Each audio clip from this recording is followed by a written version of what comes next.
Hi friends, welcome to Dhanya's family vlog. ഒരു 2 മിനിറ്റോ 3 മിനിറ്റോ കൊണ്ട് പെട്ടെന്ന് നമുക്ക് ഒരു ബ്രേക്ക്ഫാസ്റ്റോ ഒരു ഡിന്നറോ ഒക്കെ തയ്യാറാക്കാൻ പറ്റിയ എന്ത് എളുപ്പമായല്ലേ. പ്രത്യേകിച്ച് ബാച്ചിലേഴ്സിന് അവർക്ക് വളരെ ഈസി ആയിട്ട് തന്നെ തയ്യാറാക്കാം. അപ്പോൾ വളരെ ഈസി ആയിട്ട് തയ്യാറാക്കാൻ പറ്റിയ ഇൻസ്റ്റന്റ് ആയിട്ട് ചെയ്യാൻ പറ്റിയ ഒരു എഗ് പൊറോട്ടയുടെ റെസിപ്പിയാണ് കേട്ടോ. അപ്പോൾ വളരെ ഈസി ആയിട്ട് തന്നെ നമുക്ക് ചെയ്യാം. ഒരു 2 3 മിനിറ്റ് കൊണ്ട് നമുക്ക് പെട്ടെന്ന് തന്നെ നമുക്ക് ഈ റെസിപ്പി തയ്യാറാക്കിയെടുക്കാം. അതുമാത്രമല്ല കേട്ടോ, നല്ല ഹെൽത്തി ആയിട്ടുള്ള റെസിപ്പിയും കൂടെയാണ്. അപ്പോൾ നമുക്ക് തയ്യാറാക്കാനായിട്ട് തുടങ്ങാം. അപ്പോൾ അതിനുവേണ്ടി ഞാൻ ദാ ഇവിടെ ഒരു ബൗൾ എടുത്ത് അതിലേക്ക് 2 മുട്ടയാണ് കേട്ടോ എടുത്തിട്ടുള്ളത്. അപ്പോൾ 2 മുട്ട ഞാൻ ദാ പൊട്ടിച്ചൊഴിച്ച് കൊടുത്തിട്ടുണ്ട്. നമുക്കത് നല്ലോണം ഒന്ന് മിക്സ് ചെയ്തെടുക്കാമേ. ഇനി ഇതിലേക്ക് ഒരു 1/2 കപ്പ് നല്ല ബോയിൽഡ് മിൽക്കാണ് കേട്ടോ. അതായത് നല്ലോണം എന്താണ് തിളപ്പിച്ചെടുത്തതിന് ശേഷം ആറിയ പാലാണ്. അപ്പോൾ അത് ഒരു 1/2 കപ്പ് നമുക്ക് എടുക്കാം. അത് ദാ ഇതിലോട്ട് നല്ലോണം ഒന്ന് ഒഴിച്ചു കൊടുത്ത് മിക്സ് ചെയ്തെടുക്കാമേ. ഇനി ഇതിലേക്ക് ഞാൻ ദാ ചോപ്പറിലിട്ട് ഞാൻ ഈ ചോപ്പറിന്റെ വീഡിയോ ഇട്ടിരുന്നു കേട്ടോ. നമുക്ക് നല്ല അടിപൊളിയായിട്ട് തന്നെ നമുക്ക് എന്താണ് ഉള്ളിയൊക്കെ അരിഞ്ഞെടുക്കാൻ പറ്റിയ നല്ലൊരു ചോപ്പറാണ്. അപ്പോൾ ആ ചോപ്പറിലിട്ട് ഞാൻ എന്താ ഒരു മീഡിയം സൈസ് സവാള കട്ട് ചെയ്തെടുത്തിട്ടുണ്ട്. അതിനോടൊപ്പം തന്നെ ഒരു പച്ചമുളകും ഒരു ചെറിയ കഷ്ണം ഇഞ്ചിയും കൂടെ ഇട്ട് കൊടുത്തിട്ടുണ്ട് കേട്ടോ. അപ്പോൾ അതെല്ലാം കൂടെ ഇട്ട് നല്ലോണം പൊടി പൊടിയായിട്ട് കട്ട് ചെയ്തെടുത്തതാണ്. അതും കൂടെ നമുക്ക് ഇതിൻ്റെ കൂടെ ഇതിലിട്ട് നല്ലോണം മിക്സ് ചെയ്ത് കൊടുക്കാം. ഇനി അതിലേക്ക് ഒരു കൈപ്പിടി മല്ലിയിലയും കൂടെ ഇട്ട് നമുക്ക് മിക്സ് ചെയ്യാം. നല്ലോണം ഒന്ന് മിക്സ് ചെയ്തതിന് ശേഷം നമുക്കിതിലേക്ക് ആവശ്യത്തിനുള്ള ഉപ്പിട്ട് കൊടുക്കാമേ.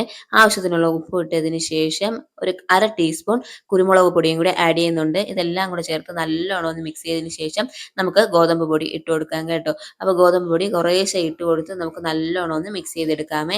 ഇതേപോലെ ഇതൊരു ദോശമാവിൻ്റെ പരുവത്തിൽ വേണം കേട്ടോ നമുക്കിത് മിക്സ് ചെയ്തെടുക്കാനായിട്ട്. അപ്പോൾ ഇതിൽ നമ്മൾ അഡീഷണൽ ആയിട്ട് ഇനി വെള്ളമോ കാര്യങ്ങളോ ഒന്നും നമ്മൾ ചേർക്കേണ്ട ആവശ്യമില്ല.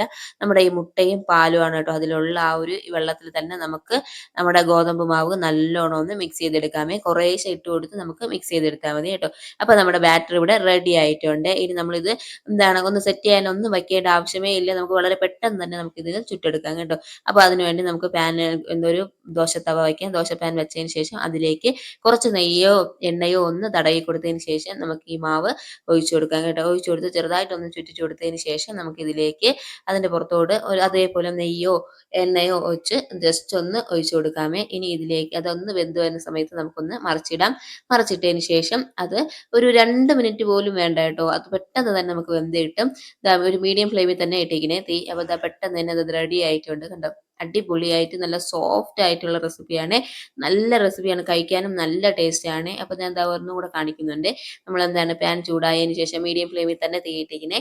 അപ്പോൾ അത് ഇട്ടതിന് ശേഷം ചെറുതായിട്ടൊന്ന് എണ്ണ തടവി കൊടുക്കുക. അതിലേക്ക് മാവ് 2 തവി നല്ലോണം ഒഴിച്ചു കൊടുക്കുക. അത് ഓരോ തവണയും നല്ലോണം ഒന്ന് കലക്കിയതിന് ശേഷം വേണം ഒഴിച്ചു കൊടുക്കാൻ. അപ്പോൾ ഒഴിച്ചു കൊടുത്തിട്ടുണ്ട്. അപ്പോൾ നമ്മൾ തയ്യാറാക്കി എടുത്തിട്ടുണ്ട് കേട്ടോ. അപ്പോൾ നല്ല അടിപൊളിയായിട്ടുള്ള ഇൻസ്റ്റന്റ് ആയിട്ടുള്ള എഗ് പൊറോട്ട ഇവിടെ റെഡി ആയിട്ടുണ്ട് കേട്ടോ. അപ്പോൾ നല്ല അടിപൊളി റെസിപ്പിയാണ്. കുട്ടികൾക്കൊക്കെ മസ്റ്റ് ആയിട്ടും തയ്യാറാക്കി കൊടുക്കണം.